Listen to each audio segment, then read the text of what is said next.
Des fois, on se trouve tellement loin. On dirait que les gens, ils se trouvent au-dessus de ça, au Saguenay-Lac-Saint-Jean, comme si les ITSS passeraient pas le parc là, des Laurentides. Récemment, j'ai dû prendre mon rendez-vous pour mon prochain dépistage d'ITSS. Je suis à Montréal, fait que c'est assez facile. Puis là, je me suis posé la question, est-ce que ça avait été aussi facile si j'habitais en région? Fait que je suis allée poser la question à des personnes qui travaillent dans le domaine du dépistage au Saguenay et en Gaspésie. Est-ce que tu dirais que l'accès est aussi facile dans la région dans laquelle tu œuvres? Je ne vais pas parler au nom de toute la Gaspésie au complet. Je pense que c'est tout aussi facile. Il faut juste savoir par où passer. Puis ça, c'est peut-être des fois le petit défi. Avant l'entrevue, je vais aller regarder qu'est-ce qui est disponible. Rapidement, je me suis rendu compte que Clic Santé était très loin de me sortir les cliniques les plus proches. C'est sûr qu'on n'est pas toujours à fine pointe de la technologie de tous les points de service pour prendre un rendez-vous en ligne. On est vraiment chanceux. On a une clinique spécialisée en santé sexuelle. Toutes les cégeps, toutes les écoles secondaires ont une infirmière qui offre du dépistage sur place. C'est peut-être différent, mais c'est tout aussi accessible. Mais cet accès-là, est-ce qu'il est équitable pour tout le monde? Est-ce qu'il y a des populations vulnérables pour qui c'est plus difficile d'aller prendre un rendez-vous ou de se rendre à son rendez-vous de dépistage? Pour les personnes un petit peu plus éloignées, ça pourrait devenir un enjeu. C'est pas tout le monde qui a nécessairement un bon accès à un bon Internet, un cellulaire, quelque chose pour prendre rendez-vous en ligne. On n'a pas de transport en commun et notre CLSC, dans le fond, est situé entre deux ponts. L'hiver, pas de neiger en plus. Avec Arvert, ça arrive qu'on peut aller chercher un jeune, aller se rendre proche de chez lui. Sinon, c'est sûr qu'il y en a qui, des fois, peuvent être gênés un peu d'aller consulter aussi. Le fait qu'on soit une petite communauté, c'est pas vrai que tout le monde va se sentir super à l'aise. On parle de confidentiel et anonyme. Au moment où tu te déplaces pour un rendez-vous, tu n'es plus anonyme. La confidentialité reste la même, là, peu importe on est où au Québec, mais l'anonymat de dire je me rends quelque part puis personne ne va savoir je suis qui, par exemple, on n'a pas nécessairement ce type de clinique-là. Si c'est ta tante, par exemple, qui travaille au laboratoire, ce qui arrive quand même régulièrement là, en région, c'est possible aussi que tes prélèvements soient pas identifiés à ton nom pour aller au laboratoire. Sinon, on se déplace aussi sur le territoire, on peut aller voir les gens sur leur lieu de travail, à la maison. Si tu avais une force à souligner pour ce qui est du dépistage dans ta région, ce serait quoi? Je pense que je dirais notre proactivité parce que justement, les services sont pas tous là et connus. On travaille vraiment fort à faire connaître les services. Puis la réception des résultats aussi est beaucoup plus rapide maintenant. Avant, on parlait réellement d'un 2 semaines parce que les résultats étaient envoyés à Rimouski. Après ça, c'était faxé. Maintenant, tout ça est numérique. En dedans de quelques jours, on a les résultats. On est les mêmes professionnels autour depuis quelques années, puis on a réussi à créer des ponts qui font en sorte que des fois, c'est plus facilitant. Vraiment, s'il y avait eu un roulement de personnel.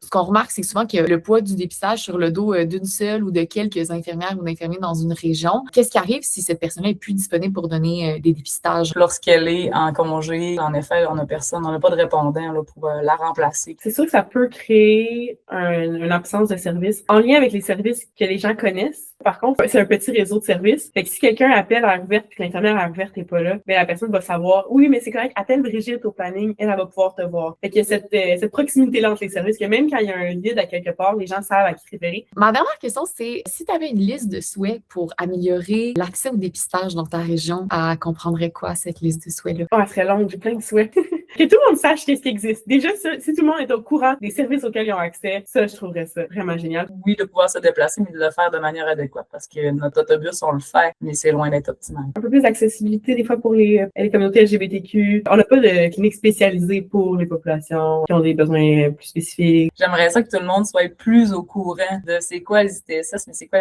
les manières de les contacter. Ça serait un de mes plus grands souhaits. Peut-être qu'après ça, il y aurait plus le désir de se faire dépister.